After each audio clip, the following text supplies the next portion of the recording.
नमस्कार बंधुरा शुभलय रान्नार घरे आपनादेर स्वागत। आज बानाबो आमी चिंगड़ी माछ दिए पुঁই शाकेर चच्चड़ी।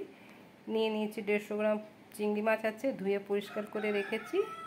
एदिके कुमड़ो आलू एकटा निয়েছি, पुঁই শাক केटे रेखे निয়েছি, एकटा पेঁয়াজ निয়েছি। कड़ा गरम हो गेছে, देবो সরষের তেল। তেল गरम हो गेছে, लवण हलुद मेখে চিংড়ি মাছটা ভেজে নিলাম। মাছটা তুলে নিচ্ছি। দেবো পাঁচফোড়ন, দেবো কেটে রাখা পেঁয়াজ, दिलाम 6टा काँचा लंका, दिलाम धुए रखा सब्जी, देबो अल्प हलुद, दिलाम छोटो चामचेर 1 चामच आदा रसुन बाटा, धने जिरे हलुद गुঁড়ো, अल्प जल दिए मसला कषिए नेब, दिलाम स्वाद मतो लवण।